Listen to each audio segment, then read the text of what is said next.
السلام عليكم ورحمة الله وبركاته. أهلا وسهلا بكم جمهورنا الحبيب، جمهور قناة خط الدفاع. نبدأ بخير الكلام، الصلاة والسلام على سيد الأنام. اللهم صل وسلم وبارك على سيدنا محمد، طب القلوب ودوائها وعافية الأبدان وشفائها. دعاؤنا إلى أخواننا في غزة، اللهم انصر أخواننا في غزة، اللهم عليك بنصرهم، اللهم انصرهم على عدوهم يا رب. اللهم شاف جرحاهم وداوي مرضاهم وارحم شهداءهم واحفظ نساءهم وشيوخهم وأطفالهم، إنك على كل شيء قدير يا أرحم الراحمين. نعود إلى المهزلة الرياضية في الإمارات. أصبحنا في قمة المهازل الرياضية بسبب هؤلاء الغير مسؤولين، من أول مجلس إدارة نادي الزريبة إلى الثلاثة البلطجية اللي محبوسين لغاية دلوقتي. الموضوع كبر وكبر جدا، والسبب تعالي وتكبر وتعنت حسين لبيب العجوز المتصابي. بسبب تعنته وقفلة مخه في عدم احترام الناس واحترام مصر، ان انت بتمثل مصر هناك. للأسف هم مش حاسين بكده، لكن هم اخر ما يفكروا فيها هي مصر. هم يفكروا في نفسهم بس، والعمولات والسمسرة ومصلحتهم وبس، ويدمروا نادي الزمالك زي نادي كبير زي ده، ويدمروا مصر عادي. الحمد لله ان القضية تحولت جنح، ولو كانت جنايات لو انطبقت السماء على الأرض ما كانش هيفلتوا من العقاب الشديد اللي يدخل في حيز سنة سجن أو 3 سنين سجن أو 5 سنين سجن. ده القانون الإماراتي. لكن الحمد لله إنها تحولت جنحة وتأجلت ليوم 29 للأدلة والمستندات. وده اللي عمل كده المحامين بتوع الثلاثة البلطجية، لأنه بيحاول يعمل حاجة، وإلا لو كانت تحولت الجنايات هتبقى ليلة سودة عليهم وعلى اللي سندوهم. اتحاد الكورة، علام والعطار وحزومة، أشرف صبحي، كامل الوزير، ولجنة الانحطاط، والإعلام المعرس. أنا آسف في اللفظ، الإعلام اللي للأسف الشديد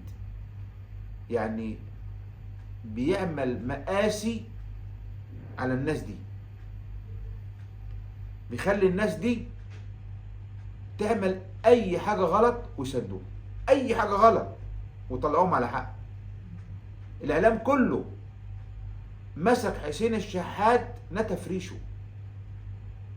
ريشه علشان ازاي تمد ايدك على الشيبي؟ ده انسان، اين الانسانيه؟ اين الادميه؟ ده بني ادم، ده لحم ودم، ولا بد من عقابه.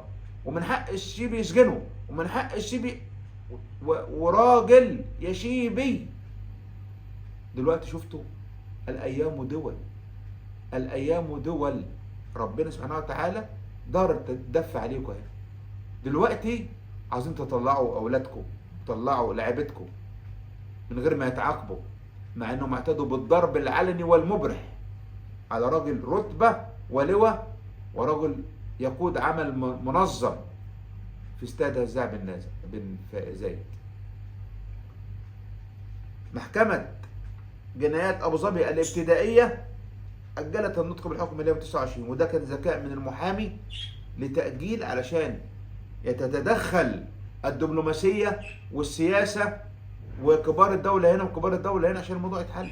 لأن هناك القانون يطبق يا جماعة على الجميع. احنا قلنا الكلام ده، القانون في دول الخليج يطبق أولا ثم أي حاجة تاني، لكن القانون لازم يمشي على الكبير والصغير والوزير والغفير والضعيف والقوي والفقير والغني. مفيش. هنا بنقول الراجل أبو سلطان تنازل عن حقه حبا في مصر وشعب مصر وعشقه لمصر تنازل عن حقه. لكن الدولة قالت له لا، اركن انت كده وشوف لنا بقى ايه، سيب لنا احنا الموضوع ده. لما نطالب الحق العام، والحق العام ده بالنسبة للقانون الإماراتي حق الدولة. أنت تعديت على مواطن إماراتي، وكمان إيه أثناء تأدية عمله. يعني والراجل شغال أنت تعديت عليه وهو بأدي عمله. في نفس الوقت فين؟ في الإمارات. الإمارات اللي هي تقدس مواطنيها. قال لك لا يمكن يهان مواطن في بلد الشيخ زايد وأبناء زايد. متخيلين الموقف؟ شوية العيال دي الهفق دي البلطجية دي اللي أساءت لنادي الزمالك. نادي الزمالك أصلا كبير عليهم إن هم يشتغلوا فيه أو يلعبوا فيه. عبد الواحد السيد مدير الكرة اللي هو المفروض يهدي اللعيبة الساير لو في خطأ، ده طلع يقول لك لأن أنا فكرته أهلاوي. ده صرح تصريح علني. ده إيه الحقد اللي عندك ده؟ ده إيه الحقد اللي عند أمك ده؟ للدرجة دي؟ لا. طب وأنت من حقك تضرب أي جمهور أهلاوي؟ طب أنا أخويا زملكاوي أضربه يعني؟ هل يعني إيه عقليتكم دي؟ عقلية الزريبة اللي انتوا فيها دي. انتوا متخرجين من أي زريبة؟ اعتداء وبهدلة. انت يا حبيبي في الإمارات لك مطلق الحرية طالما لم تهين أحد أو تعتدي على أحد. إنما يعني أيامكم سودة. صلوا كده وادعوا ربنا إن ربنا يغفر لكم وينقذكم اللي انتوا فيه. كل الإعلام دلوقتي ما بيتكلمش على الموقف لما على، إنما الشحات قعدوا 3 شهور و4 شهور و5 شهور. الشحات لازم يتعاقب ولازم يتسجن ولازم يتدبح ولازم كذا. وأمير عزمي المعرض ده كان مع إبراهيم فايق أو مهير مش فاكر، بيقول أنا لو مكان الشيبي هبطله كورة عشان ضربني. طب انت بقى لو مكان اللواء اللي انضرب يعمل فيك ايه يا معرض؟ بيجي يوم كل واحد ليه يوم. العيال البلطجيه دي اعتادت على فعل الاخطاء دون محاسبه. دونجا ده عمل كام عقاب من ساعه ما جه الزمالك؟ ما كملش سنه. تركي آل الشيخ سامحهم. ولا علمكم اقسم بالله الامن السعودي اشرس مليون مره من امن الامارات. لكن تركي الشيخ حافظ عليهم انهم ما يتبهدلوش لما راحوا عملوا كده. هو وشيكا زباله. وعمل حركه اباحيه مع زيزو، وبيعمل مشاكل جامده جدا مع في المباريات. وراح اهوت في الامارات عمل مشكله كبيره. هو سبب المشكله. ما تخليك مرزي في المدرجات. انت هتنزل تعمل ايه؟ افرح معاهم، اجري في غرفه اللبس. ايه المشكله؟ طبعا هم يعني اللي حصل من العيال بتوع الزمالك دول هم يعني متعودين ان هم يعملوا اخطاء وفي ناس بتساندهم. اشرف صبحي، جمال علام، العطار، حزوم، كامل الوزير، رئيس الوزراء،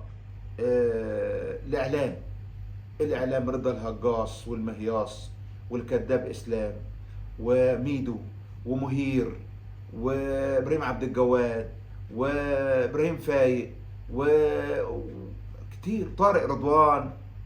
ناس كتير بيساندوا في الاعلام ويطلعوهم ان هم صح وعايشون في المظلوميه والادعاء الكاذب. كل الحاجات دي تتوارث الاجيال وهكذا.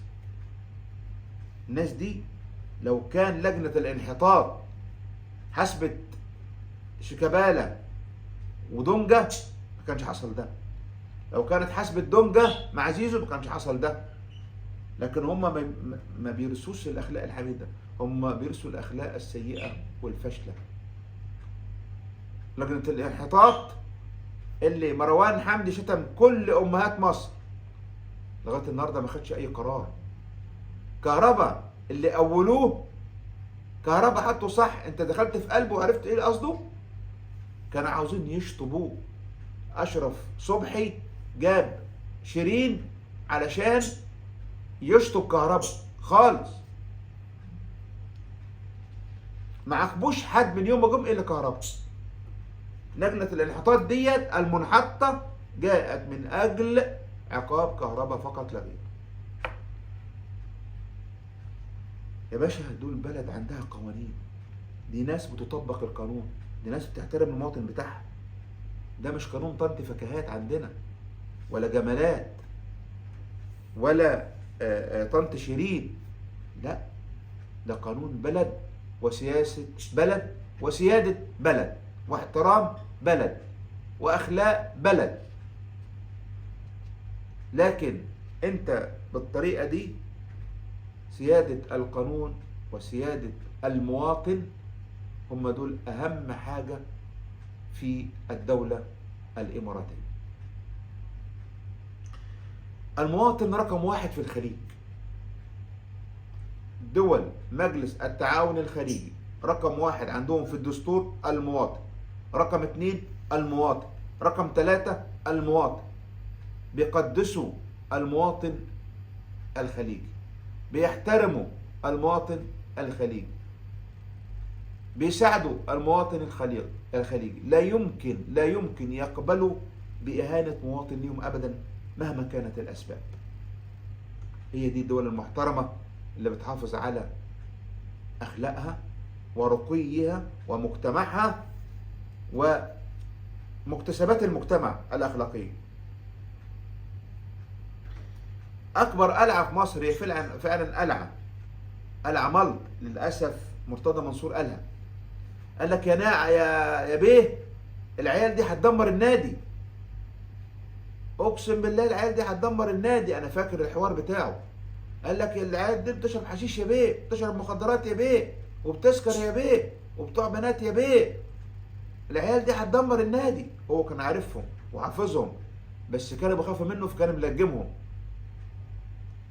وطلع كلامه صح، قال لك حشيش ومخدرات ودين، وطلع كلامه صح. نتمنى، شوف احنا اهلاويه مش هنقول زيكم يا حاقدين يا منافقين، مش هنقول زيكم. نتمنى ان هم يتسجنوا، مش هنقول زي ما انتوا تمنيتوا شحات يتسجن. احنا مش هنقول كده، ومش هنقول راجل يا ابو سلطان زي ما انتوا قلتوا راجل يا شيبي. احنا هنقول ربنا يفكهم من اللي هم فيه، لان احنا عندنا اخلاق، اما انتم عديم الاخلاق. جمهور الاهلي بتمنى منه ان يجيب بانر بكره كبير ويحطوا مصر والامارات في قلب واحد. ونعتذر لدولة الامارات على ما بدر من هؤلاء الغير مسؤولين. بس نتمنى من رابطة الاندية هناك انها تعمل حاجة زي كده. جماهير الاهلي تنتظر الاهلي غدا امام الزمالك في البطولة المنحوسة. مباراة ببطولة يا اهلي، السوبر يا اهلي. الجمهور مستني اليوم ده يا اهلي لرد الاعتبار. عاوزين نشوف عندنا رجالة ولا عندنا حاجة تانية. كل التوفيق ليكم، دعواتنا ليكم، بس اجتهد والعب عشان نقدر ناخد الكاس وناخد البطولة ان شاء الله. كولر في المؤتمر الصحفي سألوه جوميز تفوق عليك خلال مقابلات، هل انت جاهز لهذه المقابلة؟ قال انا جاهز ولاعبتي جاهزة للاحتفاظ بالكأس ان شاء الله. كولر ايضا يعني في المؤتمر الصحفي قال لم يكن لدينا وقت للتحضير لهذه المباراة، مباراة الزمالك، لكننا مستعدين جيدا ان شاء الله. خلال الفترة الماضية عملنا تحليل اداء للفريق وعقدنا جلسات مع اللاعبين وده من ضمن الخطة. وقال ما زلنا في بداية الموسم وارجو حسابي بعد نهاية الموسم. نسينا اللي حصل وننظر للأمام. نعرف أننا في الأهلي مطالبين بالفوز دائما في كل المباريات وكل البطولات ونعمل على ذلك، ولكن هذا في كرة القدم صعب.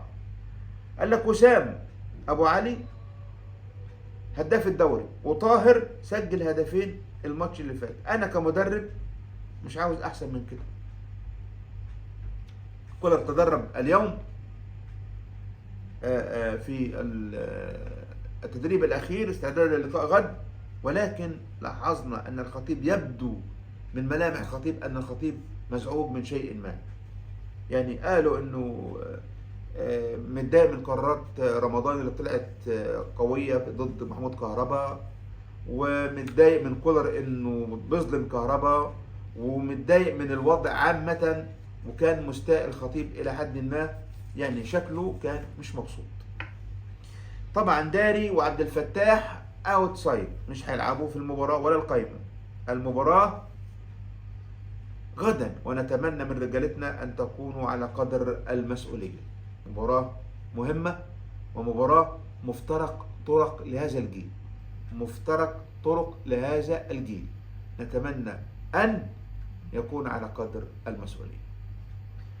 رسميا إيقاف محمود الزلنفلي أو الزنفلي لمدة 4 شهور وتغريمه 350,000 جنيه. ده حارس الأهلي اللي كان موجود مع الأهلي، والسبب إنه بعد ما ساب الأهلي وقع لغزل المحلة وحرس الحدود في وقت واحد. والله أنا زعلت على الراجل ده بصراحة، لأنه راجل محترم جدا، نتمنى له التوفيق إن شاء الله. طارق رضوان الإعلامي طلع علينا بفنتكة كده، قال إن الراجل الأمن كان لابس أحمر وبيفرح لما بيراميدز جاب جول.